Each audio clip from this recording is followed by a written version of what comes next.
Buenas, estimada comunidad ITMA, nos encontramos en el ciclo de charlas ITMA Skill durante esta semana. Como ustedes ya han visto, nuestros profesores de las diferentes carreras han estado seleccionando diferentes temas, estudios, investigaciones que ellos han considerado relevantes para poder tirar la palestra, para que así cada uno de nosotros que no somos parte quizás de la formación técnica que están recibiendo los estudiantes, podamos recibir un barniz de información, un barniz de temas que nos puedan ir ampliando nuestro pensamiento y sacando nuestro pensamiento de esta forma de vida lineal que estamos viviendo y llevándola a esta forma de vida circular que nos está exigiendo el medio ambiente y la vida misma, ¿no es cierto?, que debemos ir encaminando.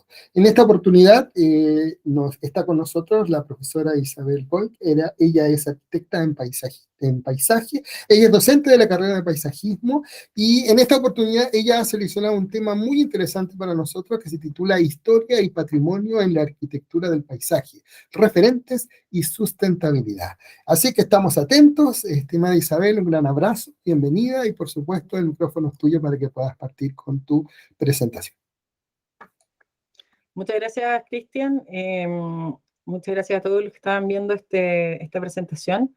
Destacar primero que este es un tema que se enmarca tanto en mi proceso académico de pregrado como también asociado a mi tema de magíster. Hice un magíster en asentamiento humano y medio ambiente, donde trabajé un tema asociado a patrimonio, no tan que ver con, digamos, que tiene que ver con paisajes culturales, pero en este caso vamos a verlo desde la arquitectura del paisaje. Es súper importante un elemento que tiene que ver con el tema de los referentes y el tema de cómo podemos ir aprendiendo. Hay un grupo de historiadores que hablan de que quizás si Putin o Hitler hubieran entendido la historia de las guerras en Rusia, de la Primera Guerra Mundial específicamente, las guerras anteriores, quizás la Segunda Guerra Mundial no hubiera sido como fuera. Es como para dejarles ese tema.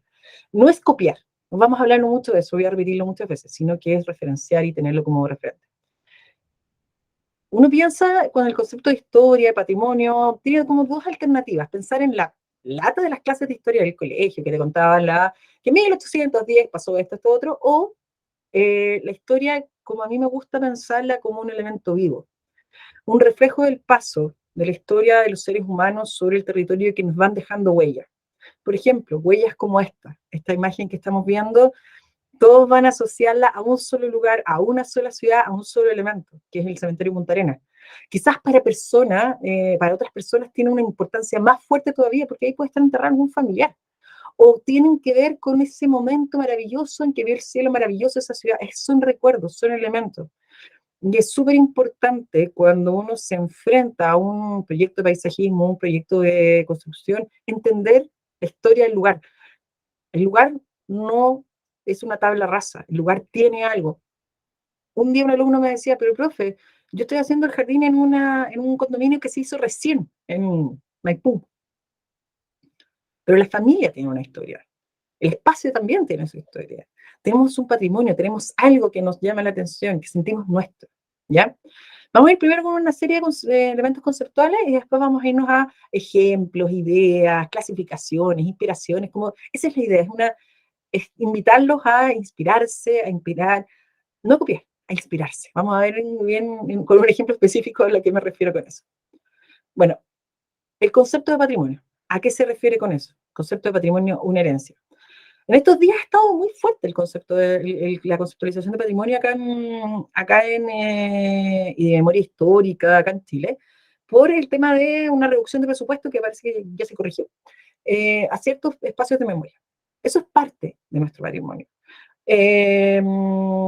Recordar, entender, no es siempre decir, oh, que ya te vi, fuiste con el tema histórico y todo el tema. No, está dentro de nuestra legislación. Sí, ahí funcionando. Tenemos un ministerio de Cultura, las Artes y el Patrimonio. Tenemos reflejos. Somos seres que vienen con una historia pasada. Nuestros padres, nuestros abuelos, los abuelos de los abuelos de los abuelos, tienen historia y eso es súper importante ir reconociéndolo para un mejor futuro, para no cometer los errores del pasado, como les decía al principio.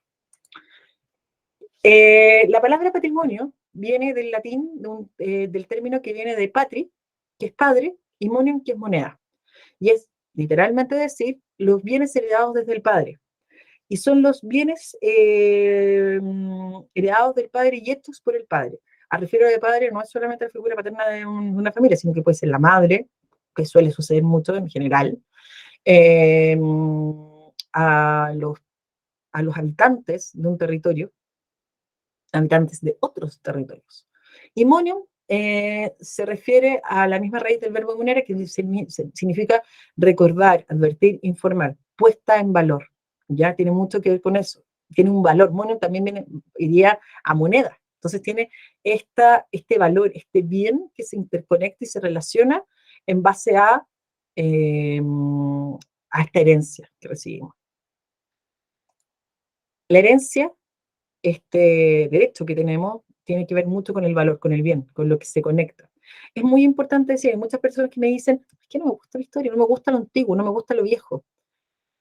Primero, la rueda, yo siempre le digo a mis alumnos, la rueda ya se inventó, ya es redonda. ¿Qué podemos hacer con la rueda? Mejorarla. Mejorar el tipo de caucho, mejorar la adherencia, mejorar que no se pinchen, pero mejorarla. Pero la rueda va a seguir siendo redonda. O, por ejemplo, cuando hablan de especies vegetales, digamos, de tipos de jardines. El jardín francés existe. Lo podemos ocupar como una referencia. Podemos ir utilizando elementos. Y eso es parte de eso. Por eso es súper importante conocer nuestro patrimonio. Entender dónde estamos, entender cómo nos comunicamos, entender que quizás una técnica que hoy día uso, que por ejemplo tiene que ver con los muros, techos verdes, viene de un pasado anterior. O el uso de canteros, viene de un elemento del pasado, es parte del patrimonio, de una cultura renacentista en Italia. O, por ejemplo, yo siempre lo ocupo porque me encanta, el mosaico. El mosaico tiene un origen muy antiguo y hoy día lo usamos harto, que también tiene que ver mucho con la sustentabilidad. Es uno de los elementos importantes que da sustentabilidad y reconocimiento a los proyectos, que le da comunicación a los proyectos, eso es súper importante. Y hablamos, hay una autora que se llama François Joa, que tiene un libro que se llama La alegoría al patrimonio, que es muy bueno para entender mucho esto y esta percepción ya de salirse del concepto de finales de los 80, principios de los 90 de patrimonio, que era casi como elementos en una caja de cristal, casi como la Mona Lisa, que está en una caja de cristal, que la puedes ver desde lejos. En cambio, ella habla de este tema de un patrimonio evolutivo, de un patrimonio táctil, un patrimonio habitable, es súper importante. Y, y habla también de este culto al patrimonio, del culto rendido al patrimonio y que requiere mucho más la constatación de la satisfacción hacia el elemento.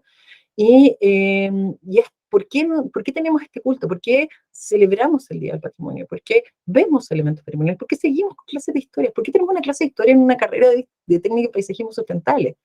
Es revelar el estado de esta sociedad y los interrogantes.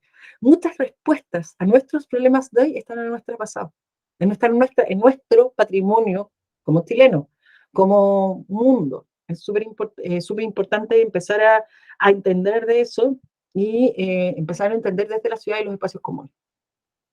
Entonces, es súper importante también la construcción de imágenes urbanas colectivas, en jugar con esto. Hoy día ya no llegas a imponer un proyecto, sino que entiendes parte de esta historia y de las cualidades físicas del área, y de entender el área, de entender qué pasa en ese lugar, de entender que la memoria también de los espacios, de cómo un lugar tiene un pasado, o una familia tiene un pasado. Y para esa familia es súper importante una especie arbórea específica. Y ellos en su jardín quieren solamente tener esa especie arbórea específica. Y tú vas entendiendo el por qué ese relato. ¿Por qué para mí, por ejemplo, un quillay tiene una importancia, quizás que no es lo mismo para otro, pero tiene un recuerdo de algo? O lo que les contaba de los cipreses del cementerio de Punta Arenas. Y tiene una memoria urbana colectiva. Se crean los espacios, los espacios verdes, los jardines, los parques, las áreas verdes, hoy día se crean también con relación a memoria. Los conceptos tienen que ver con el que habita en ese lugar. En su situación, no sé, por ejemplo, vamos a ver el caso del Parque La Bandera, con su situación habitacional, en su situación de uso, en los eventos que sucedieron en ese lugar, en cómo ese lugar se vio afectado, por ejemplo, en algún minuto por alguna situación política específica, ¿cómo pasó algo? O sea, un estadio de fútbol tiene tanta historia, tanta cosa que lleva, que uno lo entiende como parte de esos elementos patrimoniales. Y ojo, no estoy hablando de cosas que pasaron hace 100 años.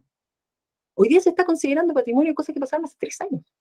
En la historia y en el reflejo y en todo el proceso, por ejemplo, del estallido social, también se está empezando a considerar como elemento patrimonial. De esta memoria viva y de la imagen urbana colectiva del colectivo de de las comunidades, de la memoria colectiva, es súper importante. Un área verde rica no tiene que solamente tener una superficie vegetacional maravillosa, especies adaptadas y todo el tema, sino que tiene que tener también respuesta al espacio, al lugar donde se hace. No sé, es que acá, bueno, elementos de proyecto, es que en este lugar nosotros nos juntábamos a cacerolear, por ejemplo, el tema de la utilización del espacio y entender que los espacios tienen historia, ¿ya? Y además de esta imagen urbana, histórica, de entender la imagen, a mí me gusta mucho la fotografía, por eso la traigo a colación, de estas imágenes del pasado que nos pueden llevar al presente, y a nuevos presentes, y a presentes entendiendo que somos parte de algo. Me pueden decir, es que me gusta la música urbana, porque la música urbana no tiene ningún asidero con la historia. Sí, la asidero con la historia de la música de los 80 y previamente con la música de los 20 y todo un movimiento social que lleva. Todo tiene un origen. La rueda ya la inventamos, ya la inventaron otros. Entonces, ¿cuál es la concepción que se tiene actualmente sobre el patrimonio? Se agota la visión tradicional de la historia, de grandes instituciones o procesos, y es un tema de pequeños sectores y la sociedad del mundo. Por eso se ve muy reflejado el aumento de la clasificatoria de zonas típicas. En Chile tenemos una ley, es la ley de monumentos nacionales, que tiene diferentes clasificatorias para los diferentes monumentos. Esta media más o menos funciona, por suerte tenemos algo, funciona, pero tenemos que mejorar. Y por esta parte se ha notado mucho que hay mucha declaratoria de zonas típicas, especialmente para barrios urbanos. Tiene que ver mucho con eso de la sociedad, de eso que les hablaba anteriormente, de la imagen urbana y de la identidad urbana.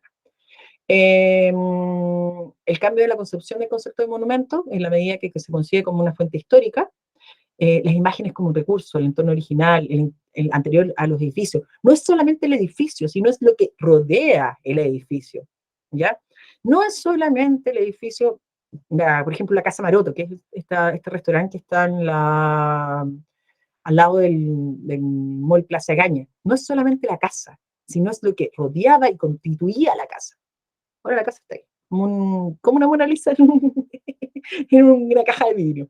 La incorporación de entornos, artefactos, de técnicas, el tema del patrimonio material es muy importante, las cosas triviales, el proteger una forma de cultivo, una forma de construcción, ¿cómo se llaman esto? Las tejas de muslo, por ejemplo, diferentes tipos de manejo del adobe o el tema del desarrollo del yeso, es importante porque son parte de nuestro, se puede humanizar perfecto.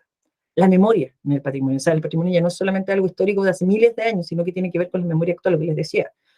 Perfectamente, hoy día ya se considera, y de hecho hay postulaciones de protección de ciertos elementos de la época de hace 3 años, de la época del 2019, del 18 de octubre de 2019. El reflejo del punto de vista contemporáneo, redescubrir, reinventar esta creatividad que nos entrega la inspiración que tengo más. Y una cosa mala, que es falsar el pasado. Básicamente, ¿qué es falsar el pasado? Es tomar un tipo, por ejemplo, de construcción, un tipo de jardín, en este caso, y mal copiarlo con materiales de mala calidad, normalmente copiar, no sé, el arco, pero con pintura, y pintura de mala calidad, de mala forma, como para hacer, es que es un neoclásico, pero no es un neoclásico. Ese es un poco el concepto de falsar el pasado. Tiene mucho que ver también con la identidad territorial, con los elementos que hacen que un territorio se escape a otro. Santiago es Santiago porque tiene sus características, tiene sus elementos patrimoniales, tiene su forma de actuar, tiene su forma de actuar de las personas, tiene su estructura urbana. Sí, es un damero, igual que Quito, igual que Lima, igual que, bueno, parte de Buenos Aires. pero tiene algo que hace que sea solo Santiago, y también es parte de esto material. Pero el material ahora es súper, súper importante, porque es lo que hace que el objeto deje de ser objeto, sino que sea un objeto patrimonial. Como por ejemplo, bueno, ocupé la mano del desierto de María Barrazal como un ejemplo, porque es parte de estas intervenciones de valoración de identidad, estos hitos que nos cambian y nos generan una estructura, una nueva mirada al espacio.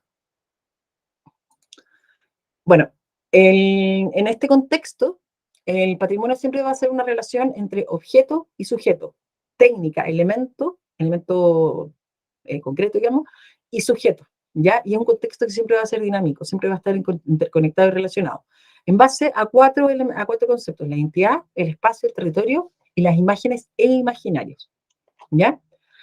La identidad es una construcción social vinculada a los valores patrimoniales y la representación simbólica, no al objeto. O sea, lo que yo les decía, una persona llega a Santiago de Chile y quizá va a ir a un lugar donde hay edificios que son parecidos a, no sé, a Buenos Aires, no, intentamos falsear un falso histórico de Nueva York, pero hay una representación simbólica que hace que esto sea Chile, comportamiento.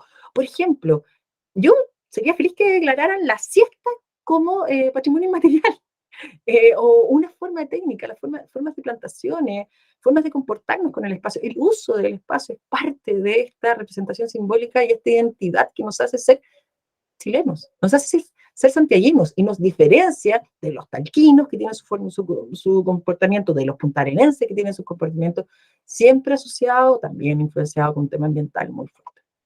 El espacio es el configurador de la idea, es el lugar donde se interactúa, donde se actúa, la base para todo esto. Y el territorio tiene mucho que ver con esta relación hombre y espacio natural, esta relación de intercomunicación del hombre y cómo desarrolla el territorio y cómo se adentra en el territorio y cómo hace funcionar con el territorio. Y por último, las imágenes y lo imaginario. O sea, yo miro esta imagen y me lleva a un punto específico, de un lugar específico, a un país específico, a una temperatura específica. Y esa imagen que tengo, o la imagen que tengo de Santiago, cuando ustedes piensan, cierran los ojos, piensan en Santiago, ¿qué es lo primero que se les viene a la cabeza? A los de los 90 se nos viene la Torre Entel. Hoy día ese edificio gigante, la Gran Torre Santiago, como que es el primero que llega. O les hago cerrar los ojos y piensen, a París, ¿qué es lo primero que se les llega a París? La Torre Eiffel, parte del patrimonio, esas imágenes, esa concepción. Pero si yo les digo un aroma, nosotros el paisaje lo tenemos que percibir con el arquitecto del paisaje, funciona con todos los 5 sentidos. Un aroma, por ejemplo, un aroma que te recuerde al paraíso, ese aroma al mar, ese aroma a puerto, entre medio del tema de los troles, el tema de, puede ser también tema marítimo, todo el tema, es parte de eso, y son esos imaginarios que hacen que estés en un lugar, en el caso esta es La Habana Vieja, muy diferente a, por ejemplo, si estoy en el centro de Madrid, o una ciudad X. Y el patrimonio no es renovable. Un edificio, un modo de vida, una colección, un monumento nacional se destruye. Se puede recuperar, ¿qué es lo que está pasando con Notre Dame? Se puede recuperar, pero las características de los árboles, de los techos, Notre Dame, que es básicamente la parte que más se destrozó, o la característica de funcionamiento, del manejo del patrimonio, de la estructura de una iglesia que se quemó, o de un monumento nacional que desaparece, o monumentos naturales también, o de un espacio donde había un recuerdo, donde había un elemento que recordaba algo, un proceso histórico, un proceso puede ser doloroso. Si eso se destruye, aunque yo lo vuelva a pintar de la misma forma, se destruye porque pierde su impronta, ¿ya? Pierde ese paso. O sea, es como cuando limpiamos una figura de bronce y lo limpiamos tanto que le sacamos la pátina, como que le sacamos la historia, dicen los patrimonialistas extremos. Es escaso, es limitado, por eso es necesario cuidar y protegerlo. Algo patrimonial claramente no es algo que yo voy a tener en grandes cantidades. No tengo millones de posibilidades de tener millones de parques patrimoniales y todo el tema. No, tengo uno, porque quizás el otro fue demolido. Tengo una estación Mapocho, porque la estación Pirque la demolieron. La estación Pirque era donde hoy día estaba el Baquedano, digamos, la estación Baquedano en el Metrotren, era el metro de Santiago, era la estación de trenes que llevaba hacia Pirque, Puente Alto, y que supuestamente iba a cruzar hacia Argentina. Y estaba ahí, en 1950 fue demolido. Es preservable, ¿ya? Se puede proteger, pero no está pensamiento de protegerla en una caja de cristal, no, hay que mantenerla, hay que cuidarla, hay que protegerla, hay que potenciarla, hay que difundirla, hay que usarla. O sea, ¿de qué me sirve tener la estación Mapocho botada o tener un parque tipo parque forestal, todo cerrado, sin que la gente lo pueda usar? No, hay que participar dentro del lugar, hay que utilizarlo. Son espacios que son parte de nuestra historia, que son nuestros, uno de nuestros patrimonios que es nuestro patrimonio nacional. Yo tengo mi patrimonio personal, tengo mi patrimonio familiar, tengo mi patrimonio comunal, también tengo mi patrimonio personal, nacional, y tengo un patrimonio mundial también, caso del país. Es un recurso cultural, es reconocido, es valorado, es protegido por una cultura. O sea, el otro día estaba viendo unas imágenes, me gusta mucho la historia y me gusta mucho la fotografía histórica, de cómo hicieron los aliados para proteger los diferentes monumentos, por ejemplo, de las ciudades alemanas, o los aliados, perdón, de las ciudades en Londres, los nazis para Alemania, con sacos de arena, manejaron todo el tema para proteger ciertas esculturas. El tema del David de Miguel Ángel, por ejemplo, David de Miguel Ángel era una escultura que estaba en el exterior, era una escultura urbana, era un elemento de arquitectura del paisaje en la ciudad de Florencia. Y hacia 1950-60 se tuvo que ingresar a la Galería de los Uffizi porque por la contaminación estaba empezando a tener daño el mármol del David. Y se preserva, se reconoce, y de hecho hay una copia afuera. Y es un recurso, te refleja la historia, te refleja a algo que sucedió. Entonces, el patrimonio y la cultura, tenemos que tener la protección de lo vulnerable. Pero ojo, hay que siempre tener claro, no solamente el monumento, el edificio hermoso y todo el tema, sino también el tema de la técnica. Y de las técnicas que modifican el paisaje, las técnicas que nos inspiran para hacer mejores paisajes. Y entender el uso del paisaje. Por ejemplo, en el caso de este, es un espacio que se entiende como un paisaje cultural, y se entienda nada más como tesoro, parte del grupo, un grupo de personas cuya técnica es un tesoro humano de la vida de Chile, que son las salinas de Lo Valdivia, en Paredones, en la región de O'Higgins, por la técnica, por el uso, por el manejo del paisaje que tienen. Y uno dice, ya, llega el producto, la sal, pero todo eso tiene un proceso, y un proceso que es maravilloso y que tenemos que valorar, tenemos que potenciar. Y son esos espacios. Uno dice, ya, pero con arquitectura del paisaje, paisajismo, ¿cómo podemos hacer esto? ¿Lo hacemos y hacemos un parque o generamos, por ejemplo, pequeños miradores que ayuden a reconocer el lugar? ¿O lo enmarcamos en una ruta que permite generar el conocimiento de las técnicas? ¿O lo enmarcamos en una experiencia? A mí no me gusta mucho eso de las experiencias yo lo hablo como de, no sé, vas a la salina y parte del turismo es sacar la sal y todo el tema. No, como yo no soy muy de las escenografías, sino que del paisaje real. Entonces, el patrimonio se asocia a historia, a relatos, a paisajes culturales, como el que estábamos viendo recién, a tradiciones, que es muy importante. Nosotros somos muy de técnicas de plantación, de técnicas, de la forma en que se saca la patilla del específico, todo el tema, todo aquí en paisajismo y en agricultura en general, es muy de patrimonio oral, digamos, de relatos orales.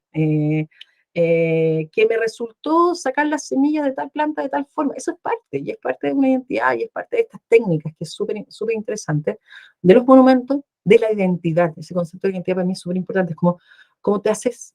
Eres parte de algo. Y ese algo tiene una característica, tiene una historia, que hay algunos que no les gusta. Hay países, de hecho, en el mundo que han generado leyes la ley de memoria histórica, por ejemplo, en España, que, entre comillas, eh, no le genera esto como esta alegoría del patrimonio a los elementos asociados al franquismo. Acá en Chile también en cierta forma, no entregarle presupuesto por parte de un grupo de diputados a espacios de memoria es negar parte de la historia de Chile y que es parte de la identidad de Chile. Y otra cosa súper importante que dejo destacado en verde es la valoración. ¿Cómo valoramos el patrimonio? ¿Cómo lo valoramos desde la mirada del paisajismo? Por eso está en verde. Tenemos varios tipos de valoración. Una es histórica, otra es ambiental, cultural, social y el tema de la técnica. Las ciudades y sus áreas verdes patrimoniales como espacios cambiantes y reflejos de la identidad local. Es la construcción del territorio. Claramente, si un parque que tenía una laguna y esa laguna no funcionaba, puedo hacer un recambio, puedo hacer parque forestal. O un lugar que yo quiero potenciar ambientalmente y que se generen otras situaciones, puedo ir evolucionando. La evolución es clave en este tema, es cohabitar. Yo esa palabra a mí me gusta mucho, el tema de, con la relación con el uso de los espacios. O sea, lo que les decía recién, una estación de trenes, que ya no es estación de trenes, que ahora la necesitaríamos para el tren de Viña, Viña Valparaíso ahora es un centro cultural. O un muro que formaba parte de una piscina, ahora también es un centro cultural. O un jardín que era el jardín del gran señor de la Gran Viña, hoy día es un parque. Y hay algunos que son parques públicos. Entonces, eso es súper importante, la construcción de un territorio y la construcción de un territorio sin negar lo que existe. Entonces, vamos a ir valorando y vamos a ir entendiendo el tema de las áreas verdes. Uno cuando dice patrimonio y áreas verdes, historia del paisajismo, como que uno empieza a pensar el tiro en paisajes o en academias. Vale un giro de 360 grados a esto y vamos a ir dando una vuelta en el tema de la historia, entorno e identidad. La valoración, mismo cuadro que habíamos visto recién, vamos a ir viendo en los 5 aspectos, como entendiendo mucho con ejemplos, tanto chilenos como del extranjero. El tema histórico. Son espacios donde se refleja el paso de la historia dentro del lugar y se mantienen así. Y yo llego a la Plaza Yungay y veo el monumento del roto chileno y sé que ahí sucedió algo muy importante para nuestra historia. Sucedió algo muy importante para Santiago, para Chile. Sucedió algo y ese lugar está así. Y ese es su poder y es el poder que tuvo la comunidad del barrio Yungay para la declaratoria de zona típica, o la primera declaratoria comunitaria de zona típica acá en Chile, y en identificar esos lugares como el tema de la valoración histórica y seguir con eso. Y atrevernos a conocer la historia del lugar donde estábamos. Atrevernos a preguntar, ¿qué había antes en este lugar? ¿Qué recuerdan que había en este lugar? No darnos miedo de imponer algo. El tema, por ejemplo, que también lo que pasa con los jardines de la Alhambra en España, esa parte de la historia española, de la invasión de los moros, que también se ve reflejado en áreas verdes, en uno de los jardines mejor preservados y más bonitos que tiene el sur de España, donde tiene una imagen, y una imagen que uno dice el tiro es como que dice, Almudéjar, Alhambra Paz, llega a una imagen de técnicas de manejo de la tejuela, donde la historia se ve reflejada. Yo podría haber puesto millones de otros ejemplos, o millones de otros lugares que tienen ese mismo tema, pero es entender por qué está ahí. No es un monumento porque está. Era uno de los temas porque el monumento a Baquedano no tenía este peso que tiene, por ejemplo, el monumento del roto chileno o la misma Alhambra dentro de la Plaza Baquedano. ¿Por qué estaba ahí? ¿Pasó algo en relación a la guerra o la batalla donde estuvo Baquedano en ese lugar? No. Hay lugares eh, donde, por ejemplo, en la misma Alhambra, hay un lugar un jardín que se llama el jardín del ciprés de la Sultana. Y hay un tronco de un ciprés, un tipo de conífera, que era el lugar donde la sultana se sentaba, y tiene ese reflejo. O, por ejemplo, y viene al tema ambiental, a una de las patas del tema ambiental, que es este concepto del árbol patrimonial, ¿ya? Que es un ejemplar que se considera excepcional por tales motivos de longevidad, su tamaño, su belleza, la originalidad de su forma puede ser también, y su vinculación con un paisaje de importancia cultural, histórica, científica y educativa. Por ejemplo, en Tiltil, durante una época, uno sabía cuál era el pimiento donde descansó Manuel Rodríguez antes de entrar a Santiago. O hay listados de árboles que es el ombú de no sé cuánto. El último, álamo de la Alameda, que está en la calle Estado. Pero también un árbol patrimonial tiene que ver también con especies que tienen importancia territorial.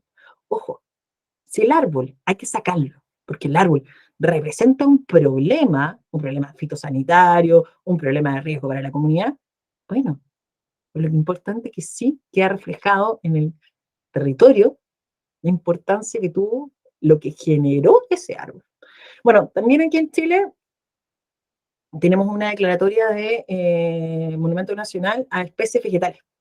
La araucaria y la araucaria araucana y la juguera chilense, la palma chilena, están declaradas Monumento Nacional. Se supone, yo siempre digo se supone porque la legislación está, la fiscalización en estos temas igual es media pobre, que no se puede ni comercializar madera, ni cortar, ni talarla. Y hay que tener ojo con su fruto. También está el tema del árbol patrimonial, no por el hecho del árbol, de su longevidad y su belleza, sino por el patrimonial, por una persona. No sé, han escuchado la noticia de esta señora en Chihuayante, que ella se amarró a su Kerkusuber, al cornoque, para que no se lo cortaran. Y fue excelente la noticia, y es parte de ese tema del espacio. Y también el patrimonio ambiental, el patrimonio natural. Por el caso, esta imagen que vemos es un humedal, que es parte de este paisaje natural, que es parte de nuestro patrimonio histórico, que es parte de nuestro patrimonio natural, y parte del reflejo de lo que significa Chile. En un momento dije, ya voy a poner una foto de un manglar. ¿Por qué tiene que ir un manglar? Pues sí, si estoy en Cuba, bueno, manglar funciona.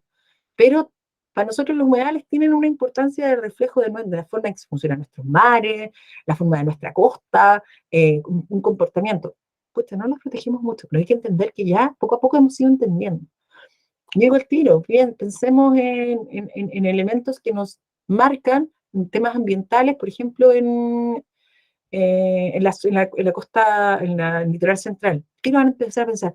Quebrada de Córdoba, la quebrada que baja por las quebradas de Algarrobo, son todo mal. Personalmente me puse el de Tongoy porque tengo mucho cariño. Y los jardines botánicos. Los jardines botánicos son parte también de este patrimonio ambiental.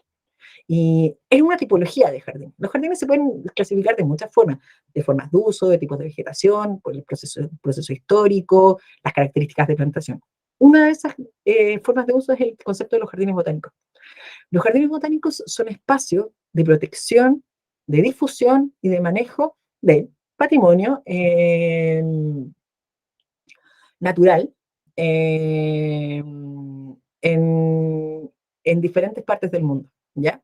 Y hay como dos tipos de jardines botánicos, y dejarlo bien en claro. Uno, que es el jardín botánico como más tradicional, que es el que vemos acá, que es el Jardín Botánico Nacional, que está en Viña, sí, y este es el Jardín Botánico del Kew Garden en Inglaterra. Son jardines que protegen las familias de las especies, como la especie, como solamente, como el grupo de las rosas, el grupo de las palmeras, el grupo de las coníferas. En cambio, en esta otra situación, vemos imágenes del jardín botánico, de la nueva onda de los jardines botánicos que protegen estructuras ambientales complejas, estructuras ambientales completas. Por ejemplo, aquí vemos una imagen del Jardín Botánico de Barcelona, que es un jardín botánico cuya elemento es proteger el patrimonio natural de los paisajes del Mediterráneo, entre los cuales, como la misma imagen, está Chile. Entonces tiene mucho que ver con esa diferencia, y es el tema de lo ambiental y qué se protege, qué se valora. Yo valoro las características de la especie, valoro la asociación vegetal de la especie, y además ayudo a la difusión, que era otro de esos elementos importantes que hablábamos del patrimonio. Cuando hablamos de cultura, hablamos de espacios donde se desarrollan actividades culturales. La valoración, quizá, yo siempre me he preguntado, quizá el Parque O'Higgins no sería lo que es si no tuviera la piscina, la laguna, el Arena Santiago, la elipse, las diferentes actividades que se generan. O lo mismo que pasa con el parque, con los jardines del Prado, en Madrid, en el uso. Y también entender los espacios, estos elementos, como elementos también móviles y táctiles y que generan nuevas historias. Esta imagen corresponde a uno de los parques del MIM. Que uno dice, ya, pero el MIM no es patrimonio, ¿sí? Es un museo, es patrimonio, es un patrimonio actual que tiene un tema de reflejo, esto está protegido, pero tiene también este tema de la interacción que se genera a partir de las áreas verdes. Es súper importante. Elementos sociales.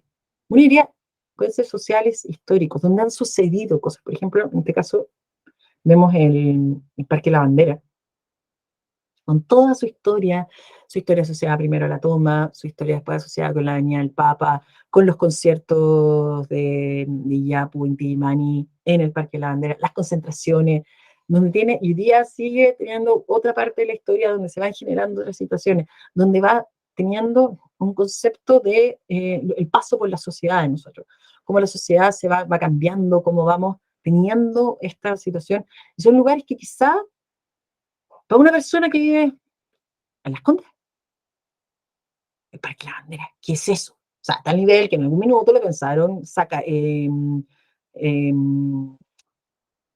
desarmar para hacer un tema con la ampliación de la autopista fuerte y para hacer vivienda. No, y la gente dijo, no, si esta es nuestra identidad, esto es lo que nos hace ser la población de Bandera, y es lo que nos hace centrar a San Ramón con la granja y todo el tema.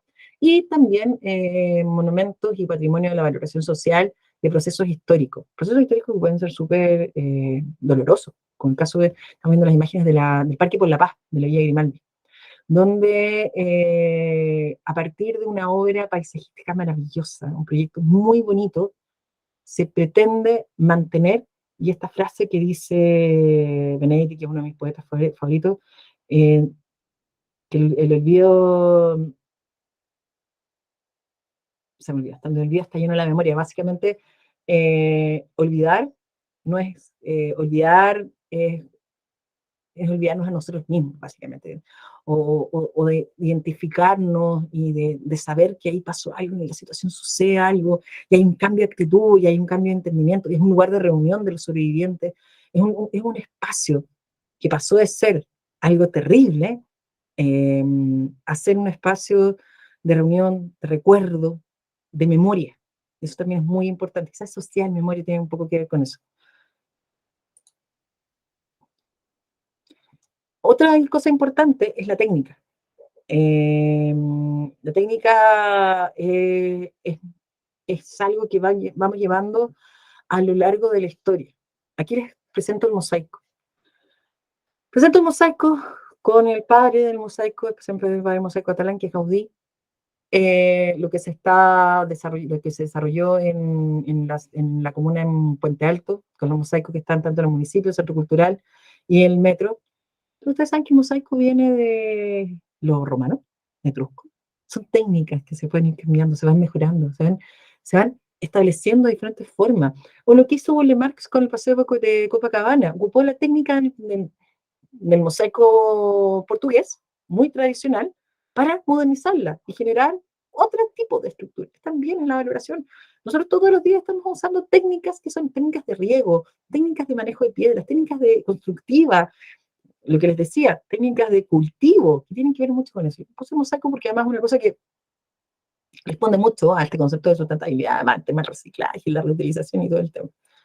Bueno, a partir de todo esto podemos entender el concepto de los referentes. Cuando hablamos de un referente, hablamos de reconocer elementos, diferentes tipos de elementos para reconocer la historia para un mejor futuro, ¿ya?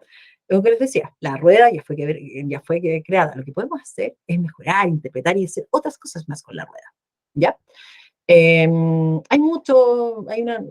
tendencia dentro de la arquitectura tradicional, la arquitectura como más contemporánea y moderna, que reniegan el hecho de los referentes, porque dicen que le quita poder de creatividad a los estudiantes. Yo soy todo lo contrario. Siento que el análisis de referentes, para clases de historia, el análisis de referentes, el entendimiento de los referentes ayudan más a desarrollar la creatividad de los alumnos. Por ejemplo, un anfiteatro. Anfiteatro, elemento originario de la antigua griega, que se desarrolla, se moderniza en otro anfiteatro, el anfiteatro Pablo Neruda de Carlos Marner acá en Santiago. La misma estructura, la misma forma, la misma esencia, pero modernizado, manejado a los tiempos, manejado a los materiales de la época, relacionado con el territorio, con la vista, con todo el tema. Es un lugar que realmente te entrega. Y tiene una relación territorial, al igual que el anfiteatro de la antigua Grecia. Pero es muy importante buscar inspiración, buscar ideas, potenciales mejores de esas ideas, pero jamás copiar. Jamás copiar la técnica, jamás copiar y malas copias, estos falsos históricos que les hablaba bien. Como es un caso en Santiago de una intervención que se hizo a las afueras del edificio de Aguas Andinas. Está por la calle. Eso está al frente de la estación Mapocho. Ya, sí, ahí me voy a acordar. Que es una intervención con mosaico, y son español y todo el tema, y como una calidad, uno dice, ¿por qué copio? porque mal copio algo, como una forma extraña que no tiene como con sí con sa, con fíjense en la boca, la estructura de este elemento, el trabajo con mosaico, cuando me inspiro en esto. Ese proyecto está inspirado, es una copia de el acceso al Parque Güell de DAC, que es esta figura. Voy a volver a la diapositiva anterior para que se fijen la copia. Fijen, eso es muy importante. Cuando uno utiliza referentes, uno lo que tiene que hacer es inspirarse, entender, pero no copiar, y no más copiar, como en el ejemplo que les estoy dando acá. Entonces, los referentes los podemos dividir en tres formas: de inspiración, de diseño y de materiales. ¿Ya? Tenemos primero los referentes de inspiración. ¿Qué me inspira para hacer un proyecto de paisajismo? Para hacer un proyecto de arquitectura del paisaje. Me inspira una forma de construcción y una estructura tradicional de una parte específica del lugar donde estoy trabajando, el entorno del lugar.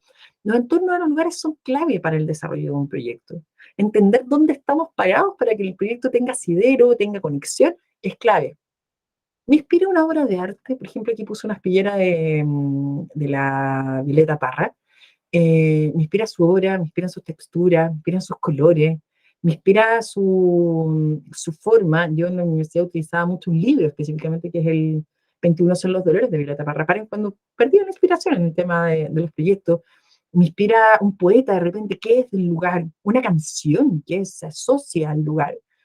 Me inspira la naturaleza del lugar, la naturaleza del país, la naturaleza de nuestro patrimonio natural, como pasó en las Torres del Paine, o inspira la historia del lugar. ¿Qué pasó? ¿Qué sucedió? ¿Dónde se generó? Como en el caso, por eso me gustó mucho este mosaico, este mural que tiene que ver con la población de la Victoria.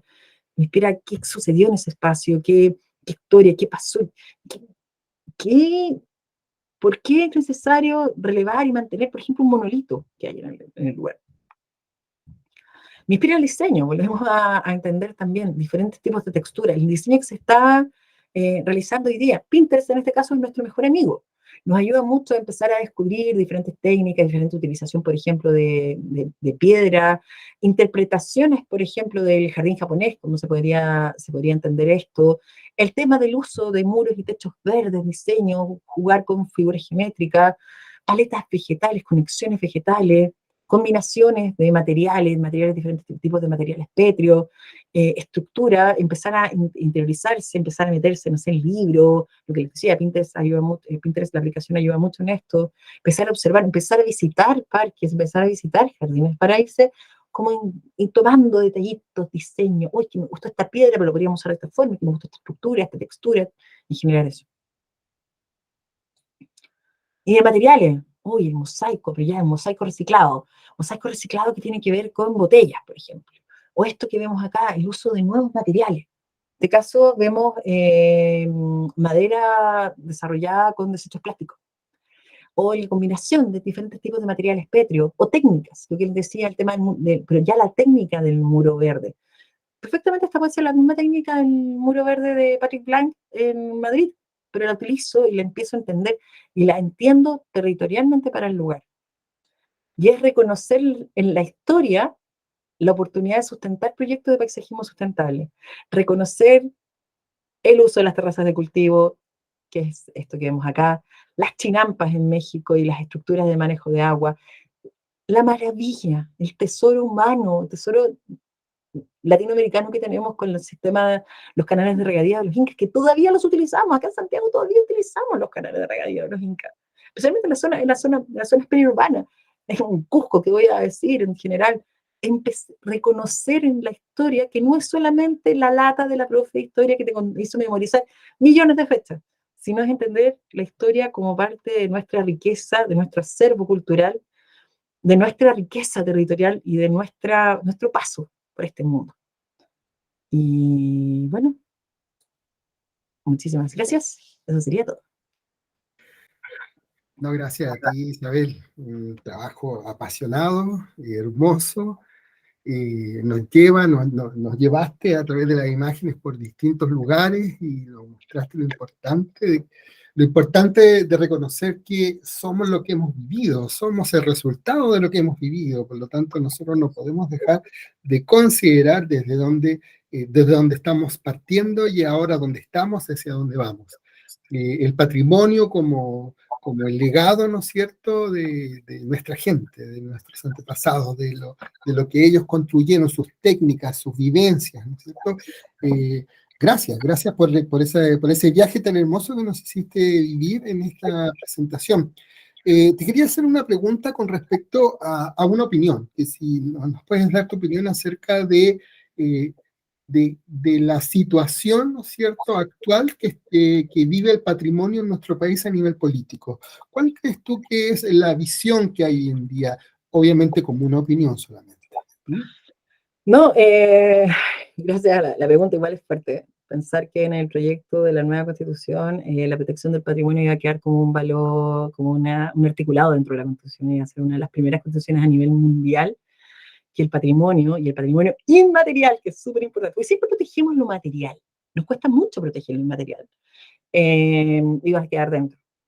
A ver, si lo pensamos de hace 20 años, estamos un poquito mejor, pero todavía en pañales, o sea, tenemos normativas súper complicadas, por ejemplo, no sé, te compras una casa que está dentro de una zona típica, una casa con algún tipo de valoración, declarada monumento histórico y el banco no te da un crédito, porque, no, el cacho es un monumento nacional. O, por ejemplo, esos incendios, yo le digo incendios entre comillas, que suceden, por ejemplo, en barrios como Yungay, Brasil. ¿Por qué? Porque lo que no está valorado, lo que yo hablaba en la presentación, esta cosa de la identidad urbana y de la comunicación urbana, sino que está valorada las 4 murallas. Y si las 4 murallas desaparecen, desaparece el monumento. También hay un tema de la institucionalidad. Hoy día la institucionalidad está un poquito mejor por el tema de que todo lo que es asociado a Monumentos Nacionales está asociado al Ministerio de la Cultura, Arte y Patrimonio, pero antes el Consejo de Monumentos, que era lo que sustentaba todo esto, era la cola de la cola de la cola de la cola del Ministerio de Educación. Dependía de la DIVAM y la DIVAM dependía de la subsecretaría y era todo un tema. Entonces, hay una mejora. Por suerte, ahora tenemos un gobierno que entiende este concepto, se está viendo un poco el cambio, se está potenciando el mismo hecho que se potencia en días como el Día del Patrimonio Nacional, que se potencie el uso de espacios patrimoniales para elementos públicos, que se potencie el tema de los tesoros humanos vivos. O sea, el otro día leía la entrevista a uno de los que fueron declarados este año, y decía, nunca me iba a imaginar que esta declaratoria me iba a entregar el presidente de la República, porque el presidente de la República anterior me negaba como un problema territorial, porque era un cacho para ciertos empresarios, tener que ahí vive una persona que hace una artesanía específica, o que tiene un manejo de la madera específica, o que es una tejedora, o las bordadoras de aspillera, para muchos es algo que incomoda, porque también es reflejo de una historia. Entonces es súper importante eso,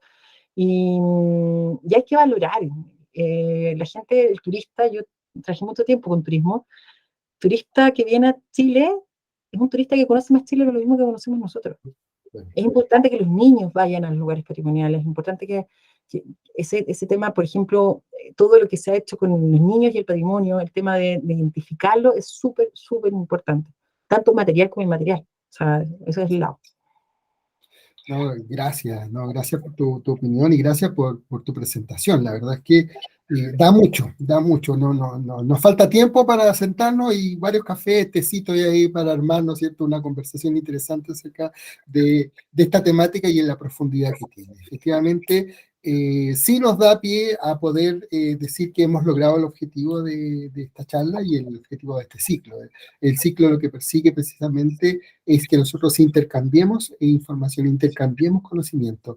Y definitivamente tú nos has entregado una fuente de información bella, fidedigna, construida con vocación. Así que muchas gracias, Isabel, y muchas gracias a toda la comunidad por estar participando en este ciclo y por haber estado en esta charla, y que esperemos que sea un tema para ustedes, un tema para conversar. Así que un gran abrazo para todos ustedes, un gran abrazo para Isabel, y por supuesto nos seguimos viendo en todo este ciclo que va a seguir durante toda esta semana y que tiene el propósito, como ya lo dijimos anteriormente, de aumentar nuestro acervo cultural, de aumentar, ¿no es cierto?, nuestras temáticas y poner en la mesa estos temas que son tan interesantes y que por supuesto nos van a dar mucho más para poder pensar. Así que un gran abrazo, que estén muy bien y nos vemos en una próxima oportunidad.